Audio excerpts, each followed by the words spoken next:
Hello and welcome to the Adoption and Fostering Podcast. I am Beth Neil and I'm the guest presenter tonight, and I've got my co-presenters here, Scott and Al. Hello. And I haven't got a clue what I'm doing. I'm making it up as I go along, so we'll see how that goes. Well done. Well done. That was... Well done. You did better than we do, so... The bar is very low. There's normally some giggling and about three attempts at that when we do it. So yes, well done, Beth. You did it first time perfectly. Excellent. Thank you. Well, thank you, because this is an unusual situation we find ourselves in, because we wanted to go to your conference, but we couldn't get there because of something happening. Scott's wedding. A clashing commitment. Yes, that's the nicest way I can put it. I was gutted. I'm not going to take that personally. I would. I'm just going to have to cry now. Good. So we asked you, and I must commend your two roving reporters, Irina and Mary, who you set about interviewing some of the people from the conference, didn't you? Yeah. We borrowed some very flash mics from the UEA, and we leapt upon people, and it was great because everybody was happy to talk to us and kind of give us a little summary of what they'd said and what their messages were about contact. So we're very grateful to all the speakers who were happy to do that. I have to confess, before we go any further, that probably one of the most important speakers, one of the adoptee speakers, I totally messed up and wiped out her interview. That one. Oh no. Oh, awkward. But don't worry. So do ask me a few questions about what the adoptees said as well, because they were fantastic. Yes, and hopefully we'll be able to maybe get them on another point to talk for themselves. Yes, that would be really good, because they had such interesting and important things to say. Yes, and I think as we're all very conscious, adoptee voices are central now. Yes, yeah. Always and forever, not just right now. Come on. Thank you, Scott, for putting me right. Scott, I believe you have some questions to ask Beth about the conference. Well, we've kind of got a few questions, haven't we? The first one I wanted to ask, really, Beth, and it's probably putting you on the spot a bit. The theme of the conference was contact, and I just wondered if that was a conscious decision to call it. I mean, I'm surmising that I know it was with CoramBAAF, wasn't it, that the conference was run by. But who decided on the word contact? Because I know it causes a few ripples when you say that word contact, doesn't it? Yeah. I mean, it was a CoramBAAF conference, so they organised it and they decided on the title. I think that's... I'm really interested in these discussions around contact because, yes, it is quite a cold term, quite a sort of clinical way of describing human interactions, but I think it has a value when you want a term that encompasses all the different ways that children's connections to their birth families can work out. So, people who have letter contact, the way they've described that to us, it often doesn't really feel like a family time or a family connection. It feels more like a form of contact. So I think it's a useful umbrella term, but I think, one thing I've been arguing about contact is we need to distinguish between different purposes and goals and different types of arrangements and different needs of different people, and we maybe need different words when we get down to it there. So one of the speakers we'll come on to later, she talked about making a sort of blended family arrangement. That was how she experienced it. Yeah. I think that's interesting as an umbrella kind of word. That you're probably quite right, aren't you? Because it is like that. I think it'd be interesting to see how things develop, because I know it's quite high up on the agenda of everybody at the minute, isn't it? Which I guess brings... Sorry, go on.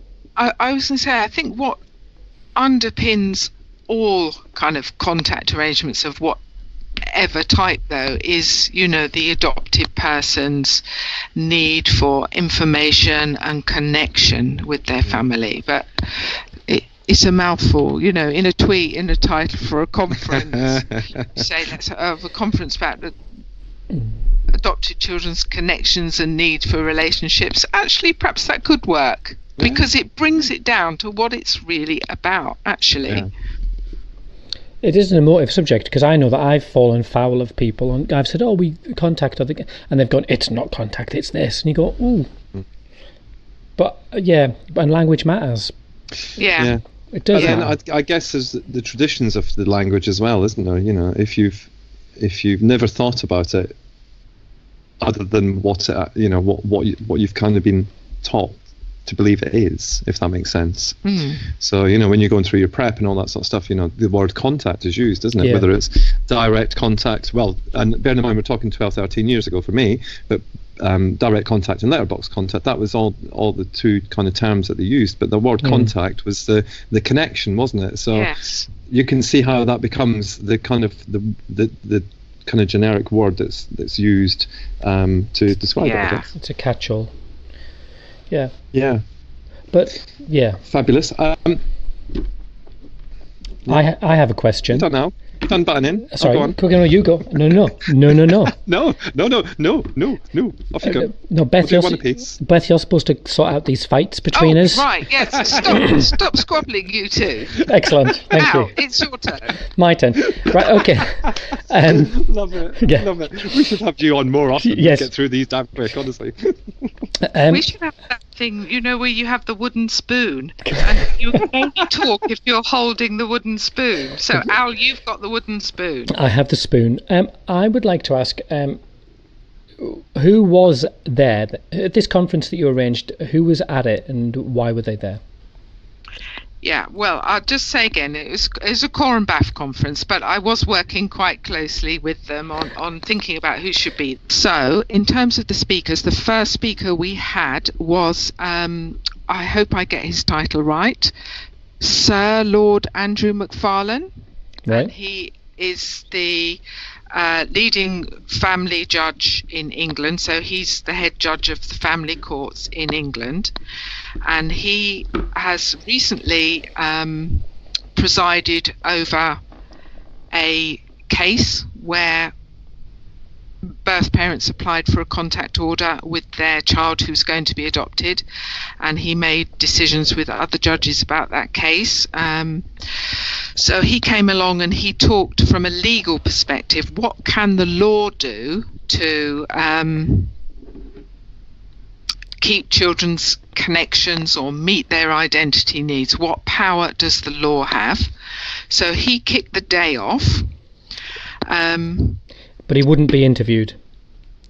Well, he had to leave, actually, all right, in the middle of the morning, because I think he was investing some new judges or something. I don't know what that involves, but he had to go and sort of, give them a blessing or whatever you get when you're going to be made a new judge. So he couldn't stay for the whole day, but he has given CoramBAAF a transcript of his talk, and they're going to publish it in July in the Adoption and Fostering journal. So everybody can see what he says. Yeah, but beyond, and then we've got the rest of the speakers. But who were the people coming to the event? Because that's like, who were the attendees? The audience. Yes, well, I don't know who everybody was, but there certainly seemed to be. There was quite a lot of people from the Adoption and Special Guardianship Leadership Board. Right. I understand. We had people from CAFCAS there, people from local authorities, regional adoption agencies. I met adoptive parents. I met adopted people, other academics. So the movers and shakers, because what I noticed, there was quite there was a little frisson of, this is very expensive, why can't parents get there? Yes. But as you've said, it wasn't your conference, so I'm not going to put that on you. That wasn't your decision or within your remit.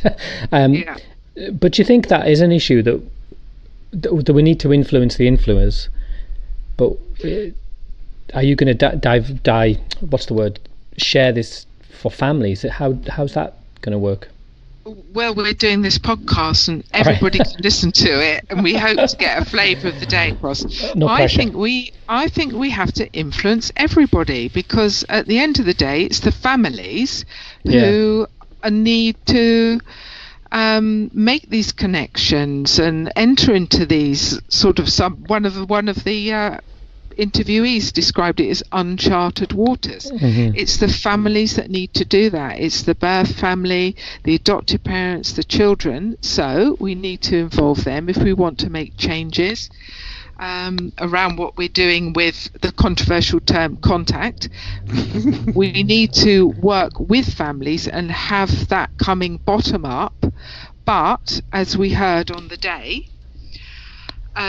we need it coming top down as well, because we heard from a regional adoption agency who was making changes at that level, and they were involving adoptive parents in that process and birth families.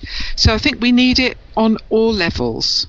We need to talk to the influential people, and that's probably more of the audience that was at this conference, but we need to involve other people. So maybe we need other events which are affordable for families to get to.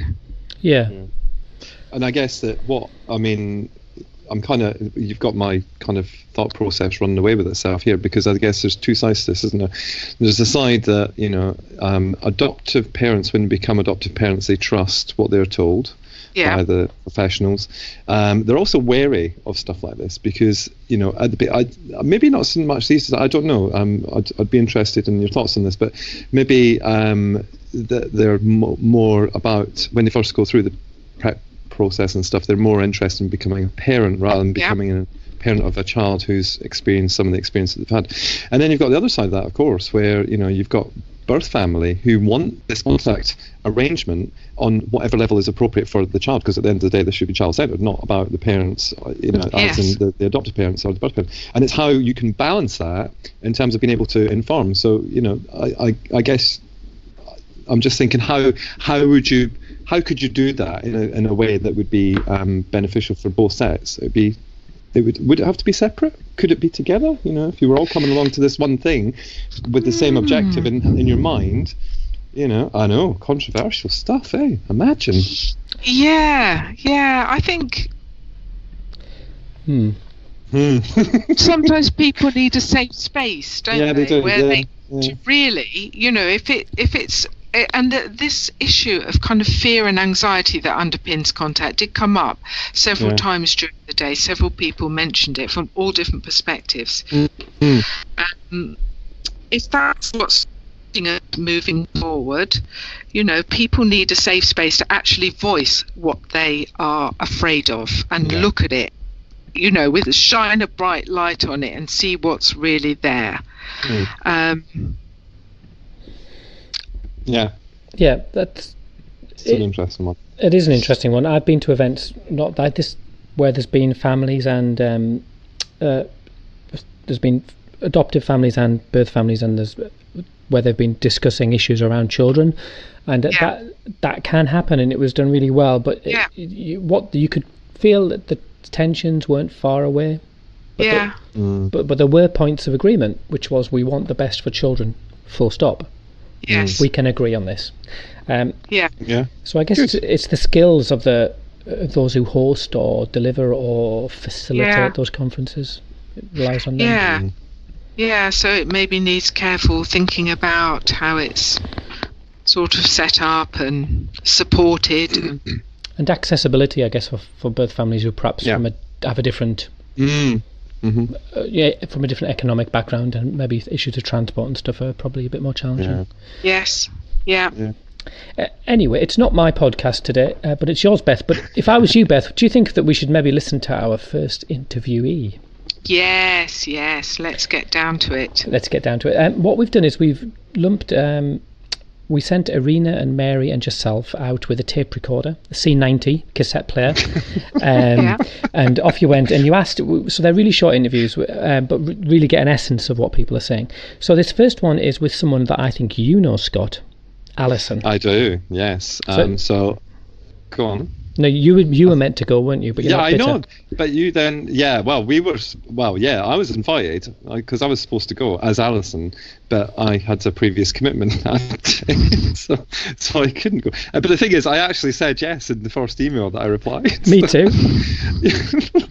Anyway, so Alison, I work with Alison actually. Alison is our Director of Communications and Public Affairs at Adoption UK, but she is also a adopter to a lovely young lady who I have met and who gets on very well with my little J-man, and she is a single adopter.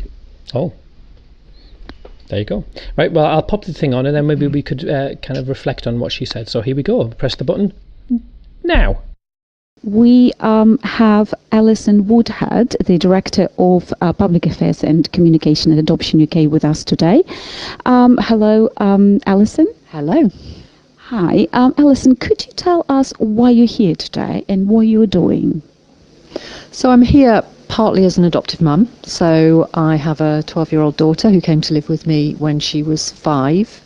And partly for professional reasons. So I'm here to talk a little bit about some research that Adoption UK has done recently, which looks at adopters' experience of contact as a journey, really. So from very early days, even before they start to have a placement, all the way through to when their kids are grown up.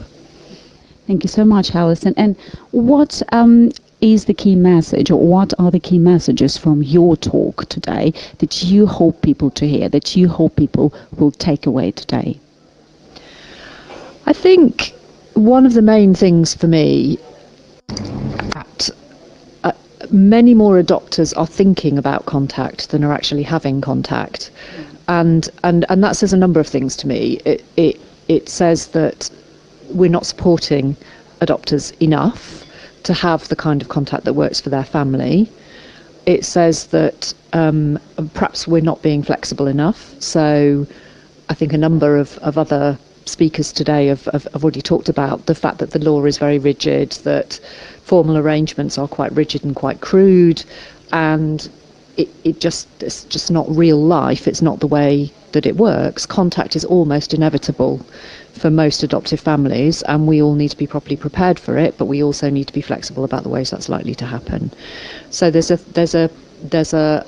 sort of gap between the reality and the support that's available to help with that, cope with that reality, I guess. So that's really important for me. And I think the other thing is just thinking about the reasons why more people don't actually have contact. I think a lot of that from an adopter's perspective, and that's certainly true for me as an adoptive mum, is fear. It's really the thought that, you open that door and God knows what's going to happen. That you love your child obviously as dearly and as fiercely as any birth parent would, and you fear what might happen if you make a connection to what has often but not always been an extremely abusive birth family. So 3/4 of children who are adopted, we know, have suffered from abuse, neglect and violence in the birth family.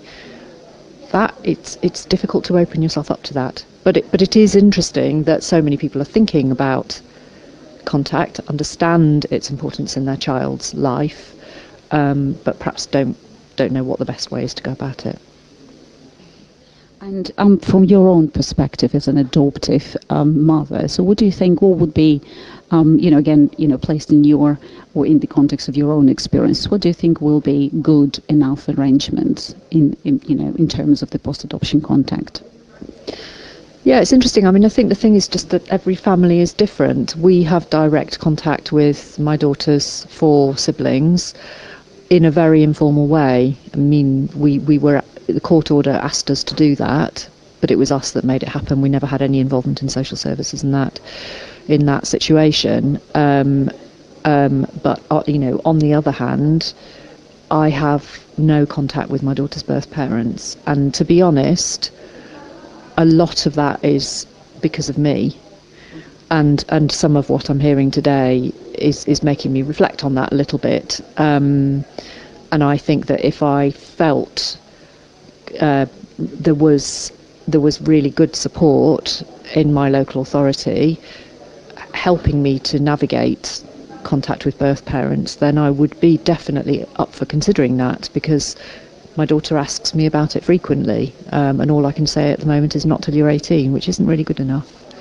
So I think having a really great post-adoption support team who understand the sort of challenges as well as the benefits of direct contact is the key, probably.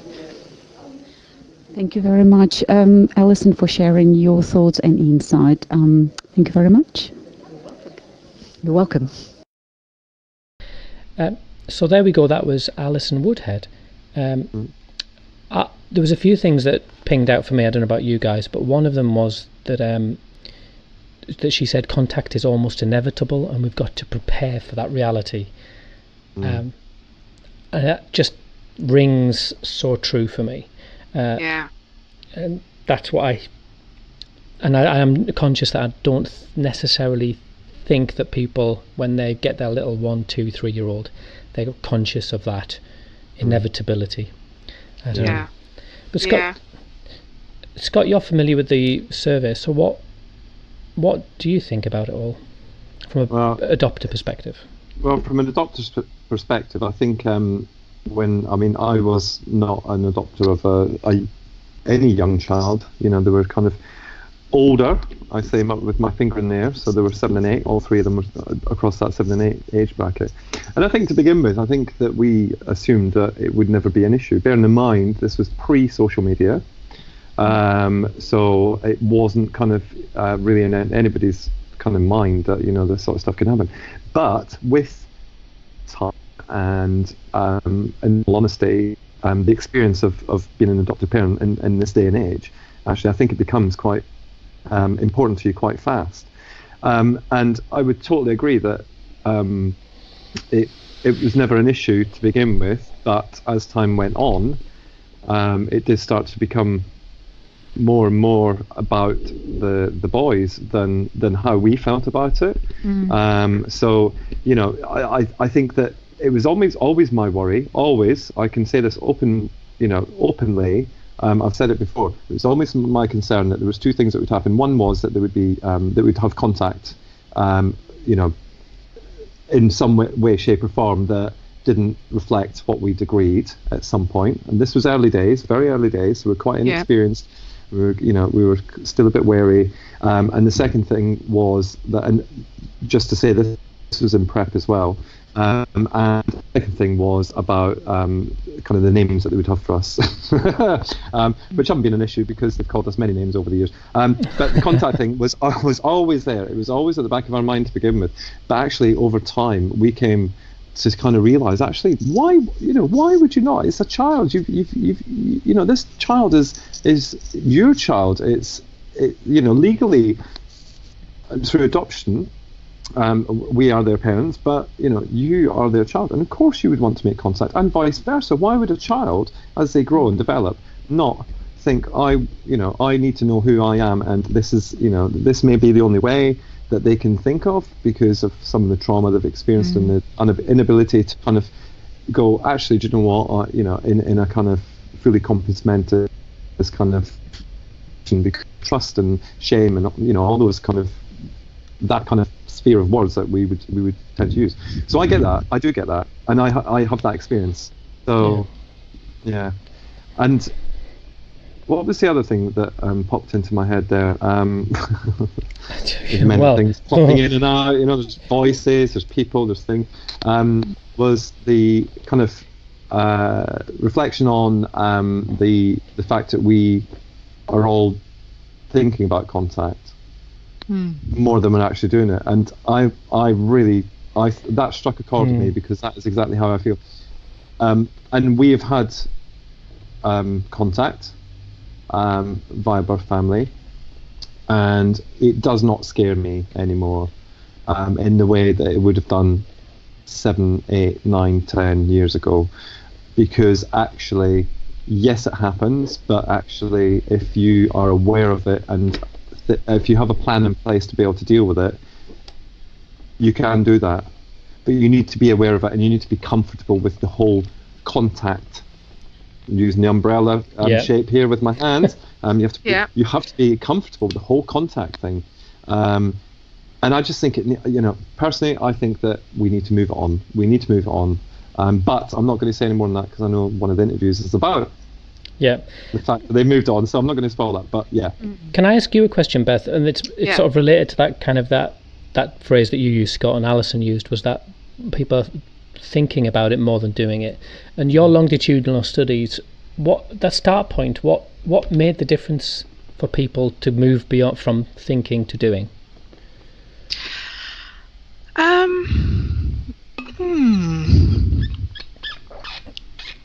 Some people, I think the people in our longitudinal study who were having more, more direct contact with the birth family, often they were drawing on experiences in their own lives, maybe their own experiences of loss or separation, or situations that help them sort of understand or empathize with the birth parents, so maybe they had somebody in their family who'd suffered from a mental illness, and that gave them an insight into what's going on for the birth parents. So sometimes it was very personal and they were bringing something along, but sometimes it was, people talked about being influenced by a social worker, or talking to an adopted person, or somebody, their friend, or somebody in their family was adopted, or not necessarily adopted, but just had lost touch with the parent. And so they were drawing on the perspectives of people with personal experience and thinking ahead to not this little kind of baby that they wanted to adopt, or toddler, but the teenager, the adopted adult. So it was experiences that built that kind of insight that helped them see longer term, that could come from professionals or could come from personal experience. Sort of reducing the mythology and or giving them an insight into a really specific situation. Yeah. Oh, very good. Shall we move on? I'm conscious we've got lots to do, so I'm going to take hold of the wooden spoon of conversation. And shall we listen to the next two interviews back to back, which is an interview with Raquel, who works for a local authority, and the two social workers whose names have escaped Gail and my mind's gone. Vicky. Gail and Vicky. They were fantastic. They were from Adoption Counts which is in the northwest, sort of Manchester-ish area. And I was so glad they could come. So Gail and Vicky, my colleague Julie Young, we did a program of workshops last year about contact, and Julie went up to Adoption Counts and she talked about our research, and so she was able to put me in touch with Gail. And Gail told me all the changes they've been trying to make following that workshop. So I said, you've got to come and tell other people about how you've done it. That's wonderful. And she did. Cool. And Raquel was just somebody who emailed me, and she said, can you send me some bits and pieces about your research? And I'm trying to make a few changes. So I sent her stuff. This often happens, but what doesn't often happen is people then email me again, several months later, and she said, well, this is what we've done. We've done this and we've done that, and we made these changes. And so when the conference was being organised, I really wanted her to come along, because it's just great to have examples of how to do it, because it is scary to make changes. Any sorts of changes is scary. So just to have fantastic ordinary role models come along and say we made these changes and it didn't cost a fortune and the world didn't end was good. did that not infuriate your inner researcher who said, why didn't you tell me you were going to make the changes and I could have done a study on it? Or was that not how you think? Well, actually, funny you should say that, Al, but I was talking today with John Simmons about, where can we go next with trying to move things forward with adoption and contact. And I think it would be great to do an action research project, where people do try to use the findings of research and consult with people with direct experience and look at what they can do locally and make changes and see how that's going as it goes along. That's wonderful. That would be a great project. So if any of your listeners are very rich and they'd like to fund that, it doesn't actually need loads and loads of money, but we'll have a whip round in the office. Get in touch. Yeah. If Scott, if Scott took the empties back, I tell you, 10p a bottle, that would be minted. Okay, well, I'll pop these two interviews on. So this is Raquel and Gail and Vicky. Excellent. Okay, would you like to tell us first of all who you are and where you're from and what you're doing at this conference? Sure.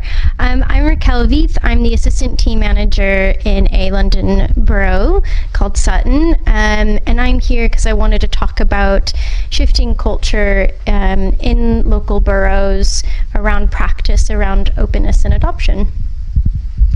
Thanks, Raquel. Your talk was really fantastic. Just for the people listening to the podcast, could you tell us what your key messages were today about, why you wanted to change that culture and what you've done to try and make things different in Sutton? Sure. So I've worked alongside adopted young people and adults who've been adopted, and so have been really shaped by their experiences. And I've brought that into my work now as an assistant team manager, thinking about how my social workers are thinking about these issues when they're developing their care plans for young people and families. And so I guess my key messages were really around thinking about impact versus probability. What are the factors that are driving our practice? Primarily unpicking a lot of our anxieties and our fears, trying to move away from a risk-averse practice, embracing what research has been able to teach us about some of these issues, leaning on the experiences of those people who've lived these experiences in particular, and really bringing that and letting that drive our practice rather than our professional fears or anxieties. Thank you. And I was really interested to hear the example you were talking about the 5 siblings and how you spoke about that issue of risks and how we perceive risks. And I wonder if you could just kind of sum that up for us. Sure. So as I was looking at one of our assessments in particular of this family who had an incredibly strong bond and relationship, and that came through really clearly in a lot of the reports I was reading, and I realized how distressed the professional network was. And I wanted to kind of sit with the professionals and say, well, if we're feeling this distress, how must this family be feeling about it? And can we kind of dig deeper into the reasons why we've made these decisions? And once we started to do that, we started to unpack those fears, unpack those anxieties, and realized that they actually weren't based in reality. There was nothing to suggest that these risks would become a reality. So it was, just to clarify, that people were distressed because the younger children were going to be adopted, and the older siblings were kind of heartbroken they weren't going to see them anymore. Yes, yeah. So the younger siblings were going to basically permanent severance of this really important relationship with their siblings, and so people were just holding on to this distress and kind of pushing through it. And I wanted to slow us down and bring us back and say, actually, we don't need to push through this. Actually, let's think about this a little bit more and sit in that. If for nothing less than for us to be able to sit with the children and help them understand why decisions were made, if that's the case. But because of that unpacking and unpicking, we were able to reshift our recommendation, because we had to redo our risk assessment, and it came back with a different outcome, because we weren't just making a presumption of risk. We were saying there is no evidence to suggest this risk is going to happen, and therefore our recommendation followed. And so now we are trying to promote this sibling relationship, which, you know, for this family is really, really important and significant. Great. I mean, do you have any, what would be your suggestions for prospective adoptive parents who are thinking about contact and what might mean for them? Have you got any sort of words of wisdom for that group of people? I guess my suggestion would be about I think oftentimes we hear about the horror stories. Those are kind of the things that get circulated quite widely, but I would really encourage people to seek out the experiences of children who've been adopted, who've been in open, have had open arrangements, and really leaning on those experiences to inform your decision. Brilliant, that's great. Thanks ever so much, Raquel. Thank you so much for having me. I'm Gail Spray, and I'm Operations Manager in Adoption Counts, which is a regional adoption agency in the Northwest covering 5 local authorities. I'm Victoria Dijonglou. I'm a family finder, also working for Adoption Counts with Gail. Okay, thank you. So you gave a really great presentation today about your experiences of just trying to shift your practice really across the board in Adoption Counts, the sort of steps that you've taken, the things that you have had to take into account as you've made your changes. So it would be really great if you could just talk a bit about the sort of advice that you would give, I guess, to another agency that was looking to think a bit differently about contact and contact plans and contact support. Thank you. I think our overwhelming advice would be to keep an open mind. I think what we've realised with 5 local authorities joining together is that we all came with very different practice. So this has been a really good opportunity for us to learn from research, but also share some new ideas, but not lose those really good ideas that we were already using, but to broaden our thoughts, and rather than say, oh, we can't do that because we've never done that before, it's about, can we do it, and if so, how can we do it, and if we can't do it, what is the reason why? And I think what came out very early on is that we needed to think about how we supported other professionals to open their mind, because we're not working in isolation. So involving and talking and sowing the seed of thought with those is just really important to do at whatever opportunity you can. And then we realised that it was our adopters that we needed to support and engage with as well, because some of our professional anxieties does flow into theirs. So if we can talk positively about the impact of contact for our children, then we would hope that they're open-minded, and therefore we shift some of the negativity and some of the worries and fears around contact into something that is seen as a really positive and engaging opportunity that can happen at any time and in any different form as well. And I think Vicky has done some really good work in rethinking with our children's social workers about the importance of the child having 2 families and engaging with that. So one of the most important things I've found so far is that everybody's at a different point in their understanding and their commitment to contact, and it's about being respectful of each other's views and not thinking, well, actually I'm right and you're wrong. It's about having that dialogue to understand where somebody's coming from, and if they've got some reservations or some concerns, it's about addressing them and asking questions to get them thinking sort of outside the box of, where does this fear come from? Is it a genuine fear, or is it something that is actually, it's from the imagination? So it is about keep talking, lots of education. and finding ways in with that dialogue as well. So I was lucky enough to have an opportunity to move forward with some adopters who possibly weren't as open the first time they adopted, but because the situation happened, we were able to discuss things and move forward their thinking because of the circumstances they found themselves in. I really like this.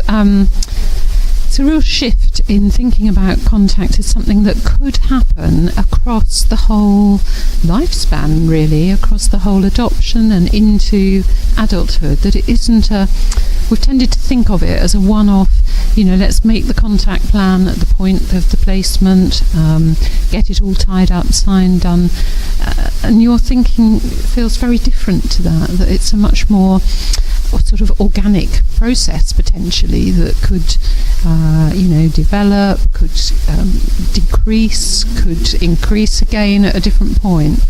I think that's a really interesting shift of thinking, and if those ideas are fed into adopters at their preparation stage, they will also think differently about it from the outset.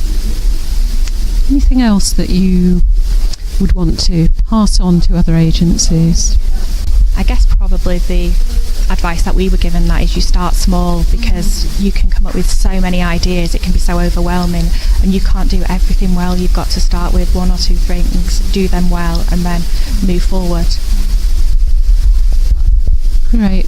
Just one more question about top down or bottom up. Was this something that came from the top of your organisation, we really need to change here, or was it individual social workers with ideas that they wanted to bring to the table? How did it happen?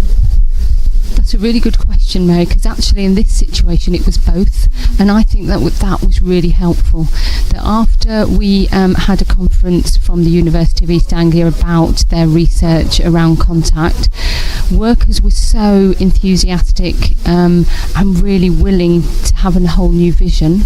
But alongside that, our head of service, Sue Westwood, was actually also just as passionate. So she gave us permission to run with some of our new ideas. So in my mind, it was coming from bottom up and top down that was the most significant.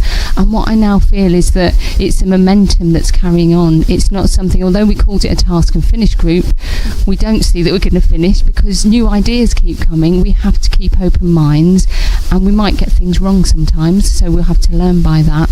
But I do feel it's something that we're embracing as a whole organisation, and that will make it a lot easier for us to kind of follow that journey together. Great. Thank you. Thank you both very much. So that was interesting. Professionals. Yes. It was some really interesting points made there. I particularly liked this kind of nuanced discussion about risk probability, and it just seemed really sensible coming from a kind of a construction point of view. Risk is just really can be quite measurable, and I think Raquel just took this idea of, let's just look at it.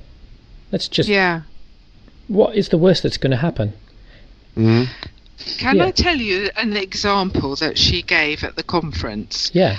She talked about, if you live under the flight path near Heathrow, if a plane was to crash and land on your house, the impact would be devastating, but the likelihood of it happening is very, very low. And, you live there, you don't worry about it, you get on with your life. You don't let it shape your everyday decision making, and you don't stop doing things because of that. So, that would be an example of, yes, it would be really bad if the risk happened, but the chances of it happening are very, very low.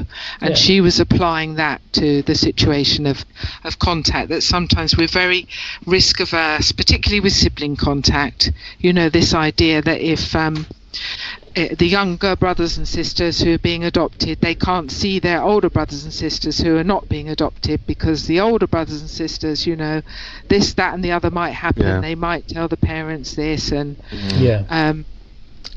and so you know. But I mean, if it was more open like that, then would the risks not diminish? I mean, there will be circumstances, and it's a very sad world that we live in where this is the case. But there will be circumstances where there will be risks. Yes, there will. Of course, there will.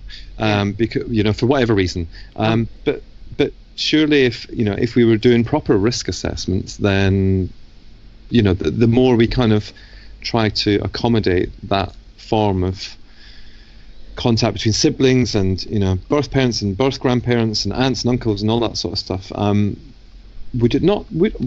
I don't know. I'm just thinking, it might actually help to progress it in some way in terms of risk. I don't know. Yeah. I mean, sorry. Go on, Beth. I'll let you respond to that before I go on to my next. I think that was what Raquel was really trying to say with the sort of sibling contact example that she talked about in the interview, that when they really looked carefully, so these siblings were going to be separated and have no contact, and when they really looked at the risks, they kind of realized there was a very low probability of anything kind of bad happening, anything dangerous. So then it makes it look so different. Well, why are you breaking off these really important connections and relationships for something that is highly unlikely to happen? Can I ask you a question about that? Because this dawned on me as I was listening to the different interviews. Because in a sense, that this conversation is only happening amongst progressives and progressive families. And even on social media, there's a sense of a little cohort of progressive adopters. Do you think there's a silent majority where the risk is convenient, that actually it makes it actually, it's a risk, so I'm not going to engage in that because I don't want to engage in that, because actually I don't want that. I don't want that door opened into this world?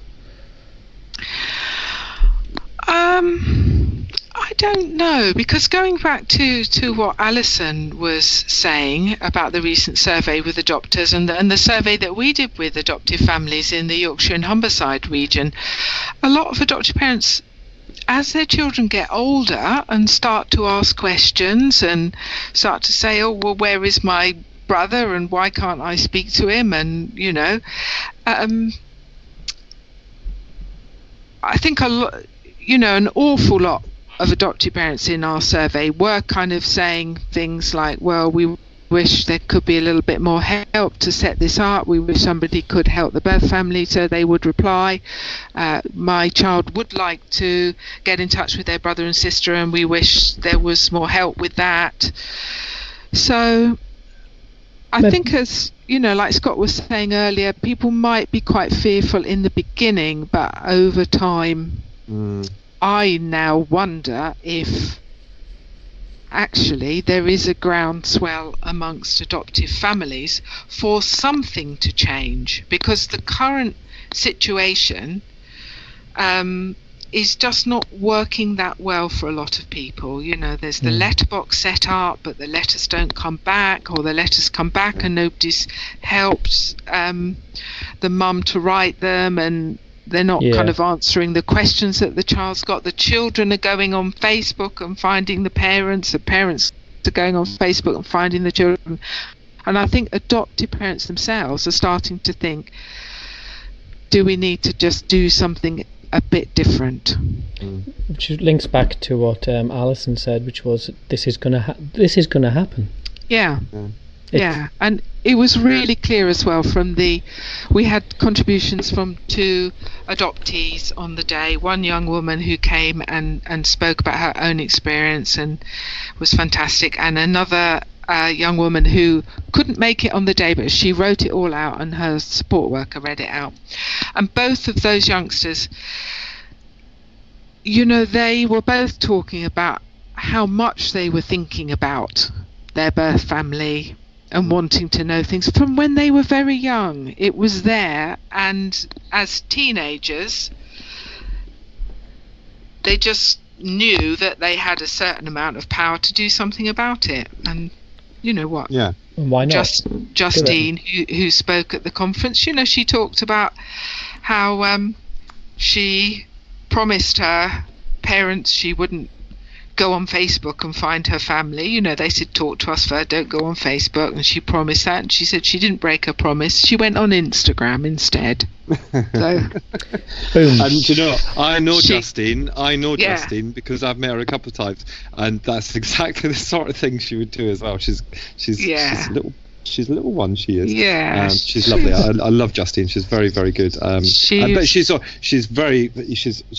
fabulous kind of sharer of her story, and you know what an amazing opportunity to listen to her, because when she tells the story, it has such a, you know, it's so impactful. It was absolutely brilliant. And the other young woman who wrote in as well, and she talked about her frustration at not being able to find the answers to all the questions she had, and she was trying to get some of those answers through accessing her files as a young adult, and it was just taking forever, like 18 months or something, and she still hadn't got to those files, and it's just not good enough. And I think adoptive parents share that frustration when their children get older. They see how frustrated these young people are. So so with all that in mind, then, I don't ever slag off a professional, but do we think there's an element of anxiety amongst professional social workers in terms of contact? And do you think that kind of is sort of then, you know, taken on by the family, by the adoptive family, in terms of their fears and worries about that?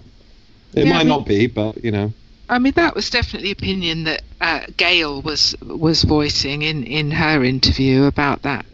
You know, the fear of professionals being transferred to prospective adopters. And I think there's lots of things for prospective adopters to be anxious about. But we have, you know, professionals often talk about taking prospective adoptive parents on a journey from maybe a starting point of, I'd like to adopt a very young child who hasn't had any bad experiences, and etc. And we help prospective adoptive parents to consider other possibilities, taking a child who has had some difficult experiences, taking a child who is a bit older, taking a child who has some disability. And we help people to look at those situations and think about it. So we do that all the time, but why don't we do it with contact? People express fears and anxieties, and we say, oh, well, we better not propose any contact plans. It does it kind of opens up bigger questions about adoption support in general, doesn't it? Because it's not a lifetime service. It should be a lifetime service that actually, by the time you may be getting around to think of it for your 3, 4, 5-year-old, and they're maybe 10, 11, 12, you don't have that relationship that the birth family have maybe moved or not necessarily interwoven or known by the service. And so it becomes a much more complex thing to pull together if it's not set right. If it's not set on the right course, trying to kind of bring it back to life at 10, 12, 13. Yes. Big ask. And there's all, maybe in those 10, 12, 13 years where there hasn't been a satisfactory way for everybody to have the answers and reassurances that they need, people's sort of feeling just building up or not moving on, and you know, you find a birth mum 12 years later who feels just as raw as she did, you know, on the day her children were adopted. Where we heard a different story from Angela, who we'll come to later. Well, that would be a wonderful segue, wouldn't it? That would be. I could be a DJ with that sort of level of linking, couldn't I, into the next section? I'm getting the hang of this now. I've literally teared up. That was beautiful. It's gorgeous. She's going to start her own podcast next. You watch. It'll be the Beth Neil podcast, sponsored by Radio Norwich.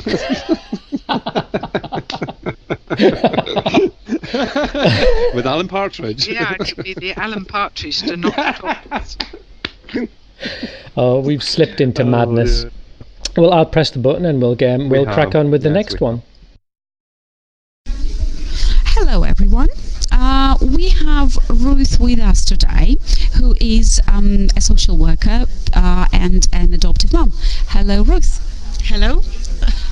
Ruth, can you say a few words about why you are here today, what you're doing? I'm here as an adopter. I've come to speak about my experiences of contact with my children's birth mum, and how contact has become more, it's just a big family really, and to talk about the positives that's come from opening that scary door, and becoming one family really, to help my children with their identity, and it's helped us all understand each other a bit better and to move forward in a different way. Thank you. I remember from your presentation you said that contact with birth mother, with your children's birth mother, kind of helped them complete the missing bits and also help you understand your children. So what are the key messages, or what is the key message from your today's talk that you hope people to take away? I think there's just so much, but it's about taking everybody's fears about open adoption, but concentrating on the individuals, and a lot more relationship work to understand the impact of the separation on children, and understanding the children with the fuller picture of mannerisms that are from the family as well as the trauma, and it has certainly helped me understand my children better, to knowing that they were very much similar to their birth mum and auntie. It's about kind of keep reflecting on where we're coming from, and the decisions that are made in the beginning aren't necessarily still relevant a couple of years down the line when people have moved on, and but maintaining those really important links for our children really. So Ruth, what would be your advice to other, adoptive moms? As an adoptive mother, what would you advise, in terms of in regard to the contact? I think it's about keeping an open mind. About we've talked today a lot more about lots more support being needed to open that door for everybody, because it's very emotional. But it is about keeping an open mind and finding either peers or professionals who are able to help and want to explore different ways of doing things. So I think for our own children, it's so important that we support them to know where they're from and their identity, to be able to move forward. So I would say it's a scary step, but find some support and it is worth it. I understand that your story of contact, post-adoption contact, has been really successful. Am I right in thinking so? Yeah, really successful. My girls have sleepovers with a Mummy Joe, and it goes really well. So they stay. It's still emotional. My youngest, the last time they stayed was the longest. They stayed for 5 days. My youngest cried when they left. My eldest of the adopted two, my middle daughter, cried when she came home because she'd missed me. So there were lots of mixed feelings about where the tied loyalties and things. But it works well. We speak regularly with Mummy Joe on the phone. She gives me a lot of support in my parenting role of our girls, and gives them a lot of support to allow them to enjoy their life that they've got with me, as well as then spending time with her. So yeah, it's been really positive. That's really encouraging to hear that your story of contact is really, or your contact in your case, has been successful. So what would you say were the key, some sort of the key to this success in your case? I think it was very much that myself and Joe got on well, that we had established a relationship between ourselves to work together for our children, and I knew it's lucky we do get on, but even before I was very committed to the fact that we would need to work together, and I know that in different parts we've both had some support to understand what's happened in the girls' history, to be able to move forward. But it's about really being able to put our own emotions to one side, to work together and become kind of a parenting unit as such, to back each other up when it comes to the children. Thank you very much, Ruth, and thank you for sharing your story today, and the best luck in future. Thank you very much. Thank you for talking. Do you want to just start by introducing yourself? Hi, I'm Angela Fraser-Wicks. I had my oldest 2 children removed and placed for adoption 15 years ago. I have a 7-year-old daughter now who's had no local authority involvement whatsoever. Okay, so just looking back on all of your experiences, could you offer just one key message that you would want to give to adoption social workers, people now who are placing children or making contact plans? What was the main thing you'd want to say to them? I think for me it comes down to support. Support for birth parents, support for adopters, support for adopted children. We are in unfamiliar terrain. We don't have the expertise needed to navigate through what can be a very treacherous path.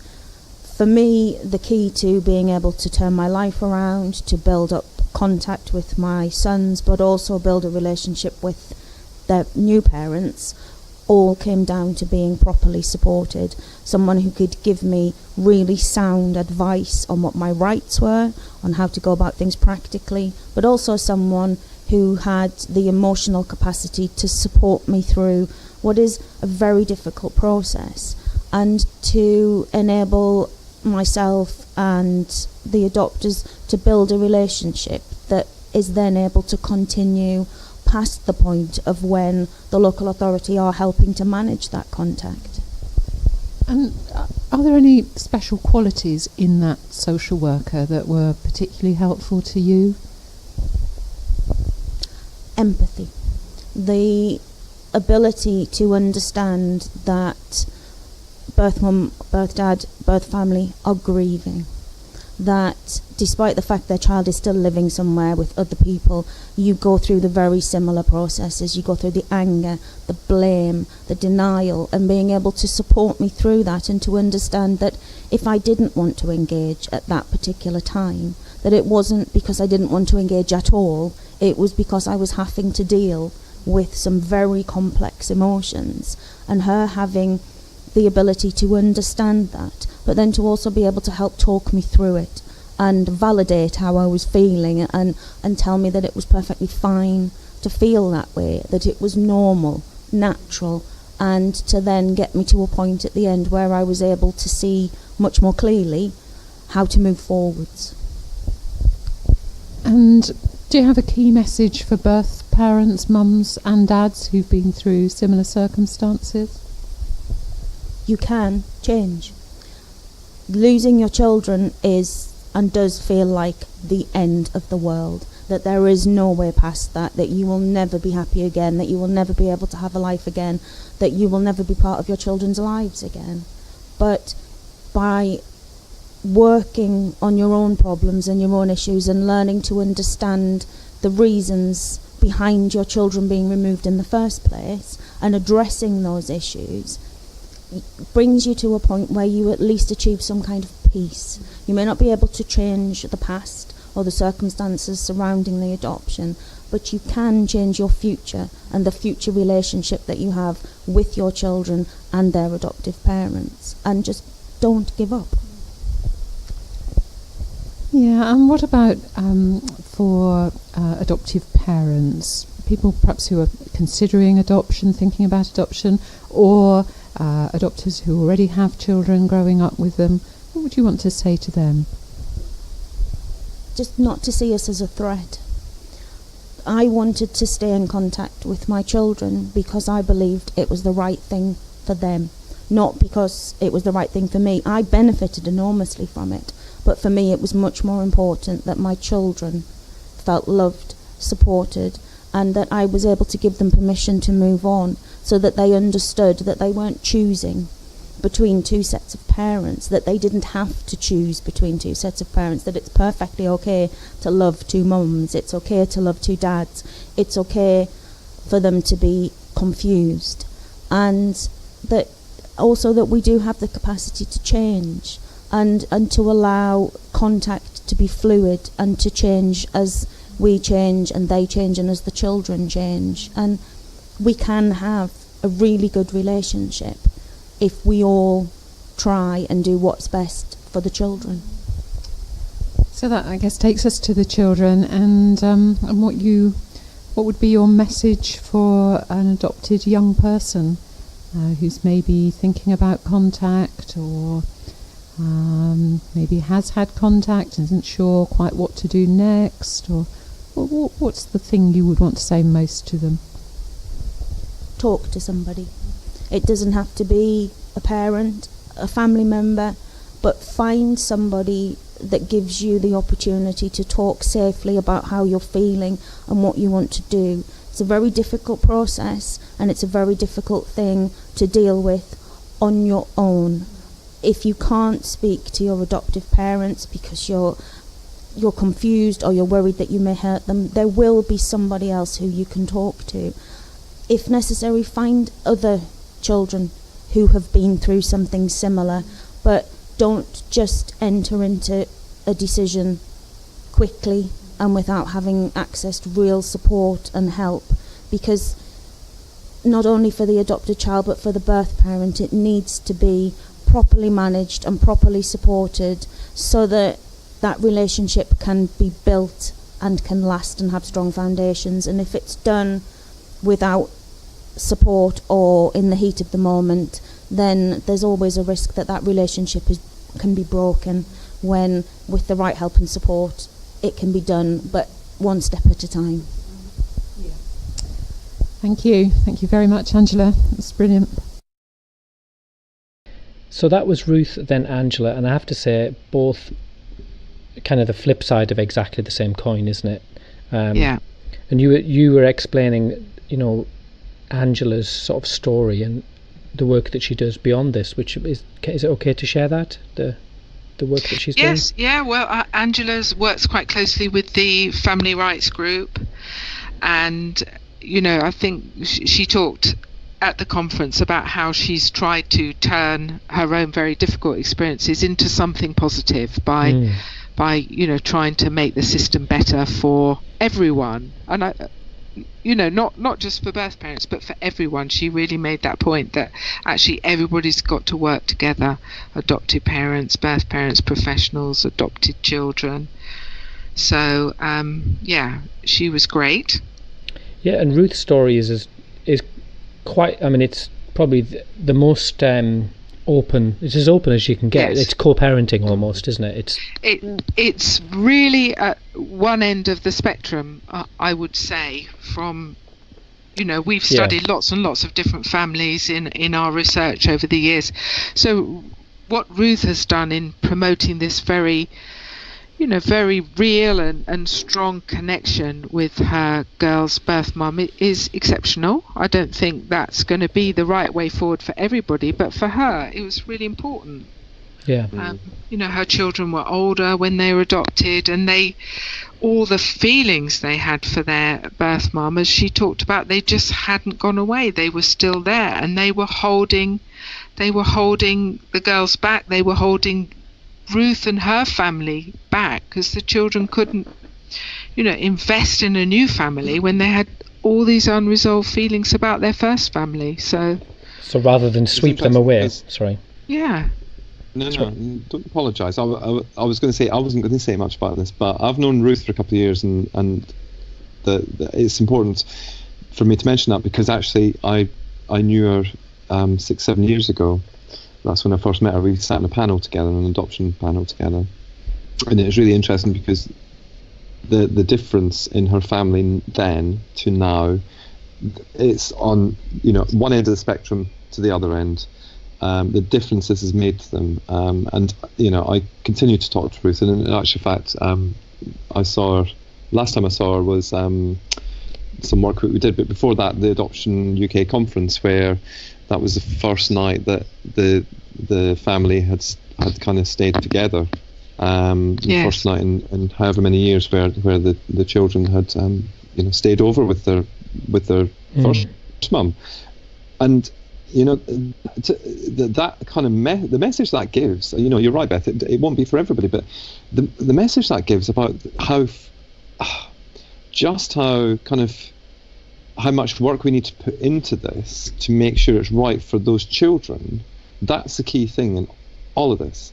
because you've just made the good point there. They were older and they had an attachment to their birth parents. Even at 1 and 2 and 3 and 4 and all that, they will have an attachment to their birth parents. But to expect someone just to cut all ties, because they're they've been neglected because of circumstances or whatever. It's ridiculous. I'm not saying be more like Ruth. Be more Ruth. Yeah. That's it. Yeah. We should do a hashtag. Be more Ruth. But and not just Ruth. Obviously, I don't mean it like that. But you know what I'm saying. She.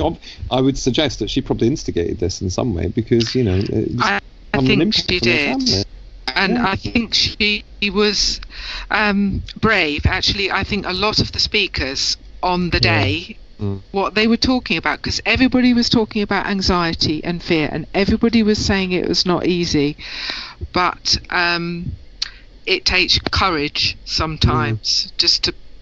And I know Ruth has talked before about how when she was going into adoption, having direct contact with the birth family was not something at that point she would have felt happy about or comfortable with. But she sort of grew into it as she saw her children's needs, and she recognized that she had to meet them. And she, it's really hard because I had this experience. I keep all my shizzle a bit hidden, but we had an experience with the auntie of some of my children, and the local authority had opposed contact, like actively opposed it. And we worked to a place where we were seeing her on a weekly basis. She's family, right? She is family. And one day, it's a couple of years ago now, she arrived at the house and she went, "Look, I bought a new car." That was lovely, great new car. We were looking at it, and she went, "Oh, come on, kids, I'll take you around the block." And I had this.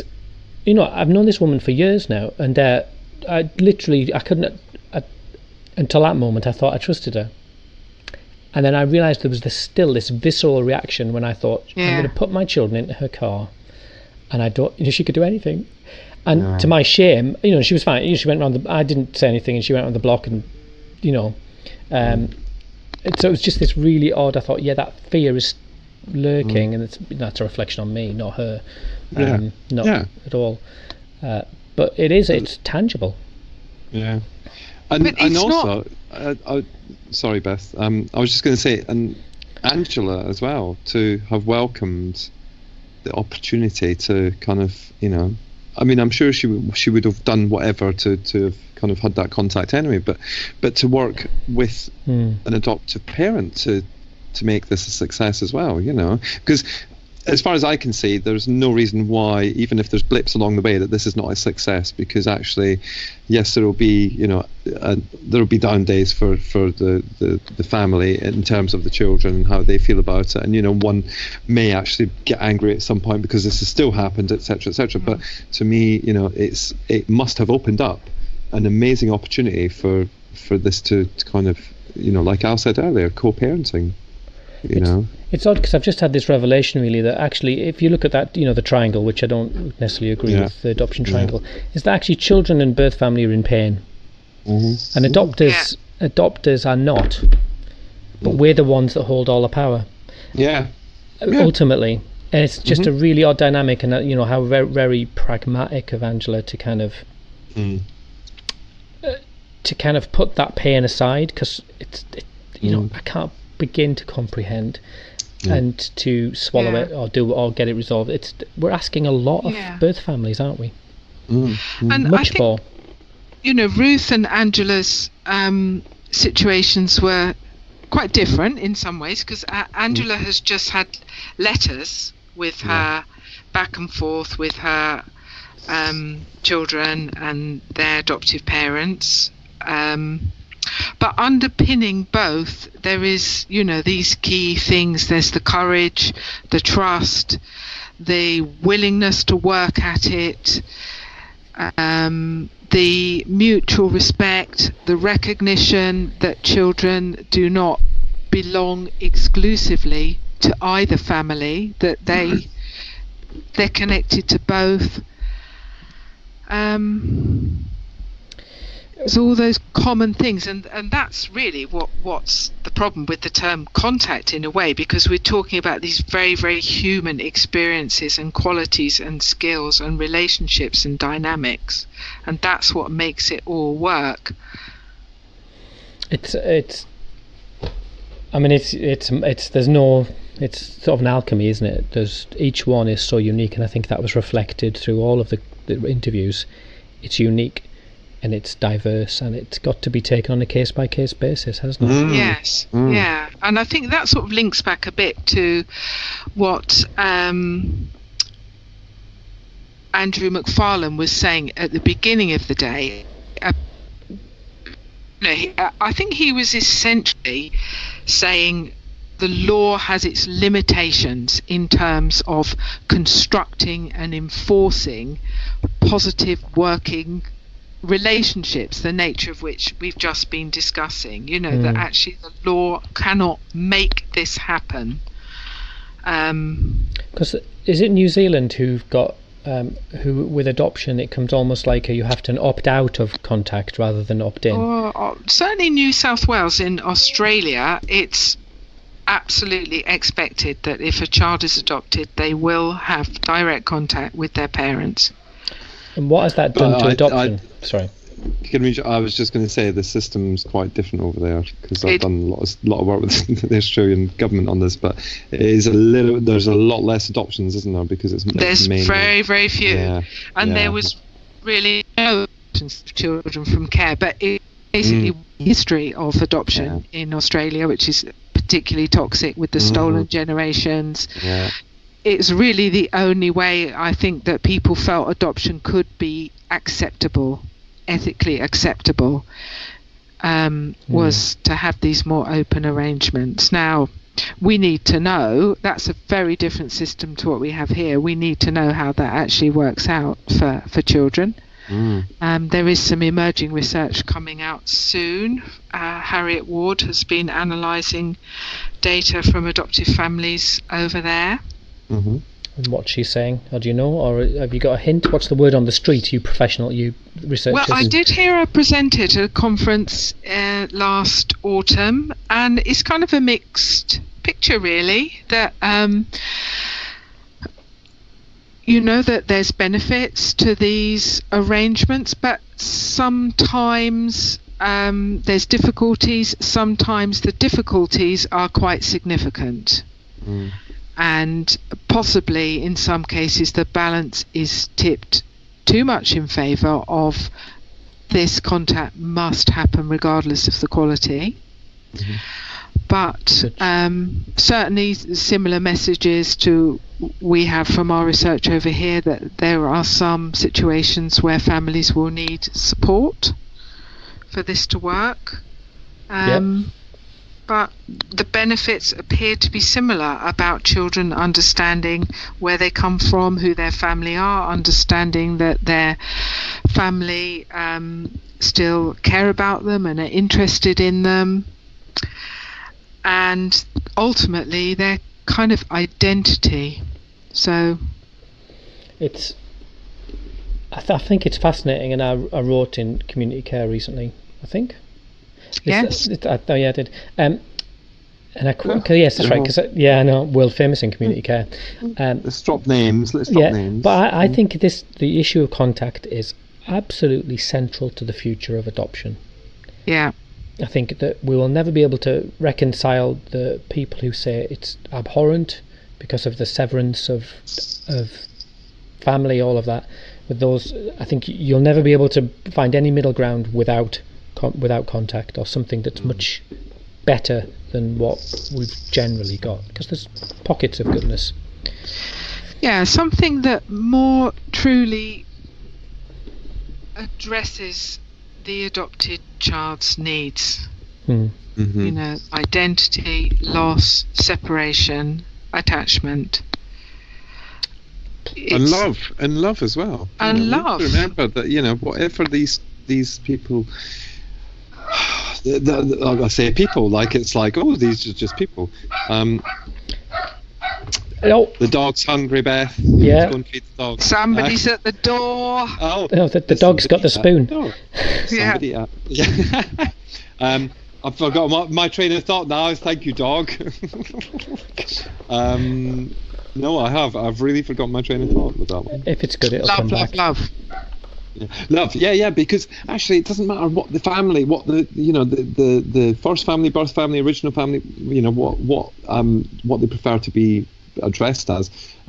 They had children and they loved those children, and the children loved them back, and that's a really important part in that, isn't it? Yeah. I've just seen Beth. Oh, she's come back. I thought you'd gone off to kill a dog.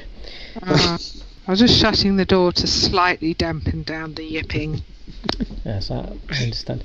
No, I think I think it's such a fascinating subject, and I know when I look at the podcast stats, if we talk about contact, then there's an increase in people wanting to listen. If I could tweet out now, thinking about contact, and I would start a conversation that would go on into the wee hours. It's on the agenda for adoptive families, and I think that's encouraging.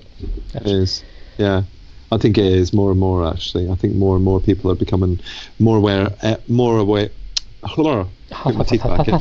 aware of it earlier as a thing that needs action from adoptive families, from the professionals, and from birth families as well. Mm-hmm. And it needs to be child-centered. That is a key thing here, isn't it? It needs to be child-centered. You know that some children will not be able to deal with contact in the same way as the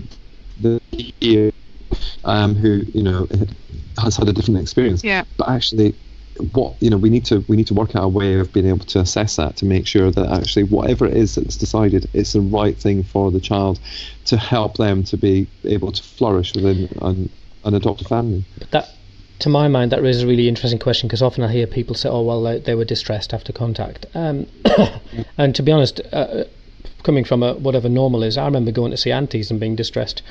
Maybe that's my family, but I think that again can be an excuse for adopters to go, well, actually, yes, it may not be particularly easy, but we're looking at a long-term plan here. We're looking at, I know, any child, they get distressed at lots of things. And if a child is distressed and they're showing their emotions, then you can have a conversation about that. Yeah. And then you can help sense of that distress, and then they're not alone with that distress. And maybe if they don't have that contact, that distress is actually there on the inside, but they can't. It's not. There's nothing to draw it out into the open. We have to get distressing things out into the open to help children deal with it. But you have to look at the level of distress. If a child is terrified, I wouldn't recommend that. No, exactly. Yeah. But that's true. I don't normally talk about the specifics, but one of my children, they should have had, or should have, proper thought through contact with one of their birth parents, because actually, when they were placed with us, they'd had to stop contact because the carers of him at that point were unable to deal with the behaviours that showed. But actually, that was a foster care placement. So that being the decision in a foster care placement could be very different 5, 6, 12 years on for that child. And it could actually be something that actually is missing in that child's kind of life, to be able to, that. God, I'm trying not to say which child it is, so I'm kind of flipping between it. But that has got me thinking a lot about some of the decisions that are made on placement, and they're never revisited because they just, and again, it's not this in this instance. It wasn't about the fear; it was about the fact that actually we could see why potentially the carers couldn't have dealt with those behaviours, because it was a very tricky time. Well, I think fostering, and that's kind of where my experience of kind of those visits the family, often you see kind of this, if children are in kind of this stalled grief or unresolved grief, the contact is then, all it's doing is bringing that child back to the start of the grief, because then they're not, they feel settled, they visit their family member, then then it's all resurgence, this sense of, oh, I've lost them, I don't know where they are, and all that. And so you're kind of constantly, so you would hope that it's relationships, isn't it? You're looking to foster relationships between adults to benefit children. Yeah. Which is, yeah. And I think, much as in, if you think of one child situation, everybody needs to work together to find an individual solution for that child. That's what I always argue around contact. But I think in terms of the whole sector and how can we do better to meet children's needs, people have to work together as well. And you could say, well, adoptive parents are the problem because they're too anxious to have contact, or birth parents are the problems because they don't respond to letters, or professionals are the problem because they put their fear onto. But actually, we have to see people as part of the solution. And but I think birth parents have got a lot to offer. For example, parents, talking to adoptive parent preparation groups and sharing their perspectives, or supporting other parents. Like Angela's advice to other parents was just so brilliant. Parents who are further down the line and coping a bit better have so much to offer other parents in terms of maybe helping them write a letter or helping them to see things differently. And adoptive parents like Ruth, who've had positive experiences and change things for their children, helping prospective adoptive parents feel a bit more confident that it doesn't have to be as scary. And so, I mean, it makes me think, if you could have anything, if you could change the whole system, you would have, would you have an annual contact review?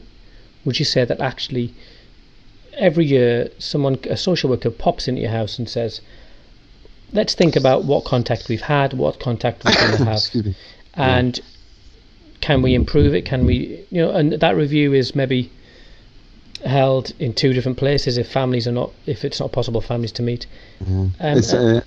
I totally agree with you, Al, but the majority of adopted families are scared of that sort of kind of maybe feels. And that's come up in survey after survey, through Adoption UK. But I think that for those that are perhaps experiencing a lot of difficulties, they would welcome it.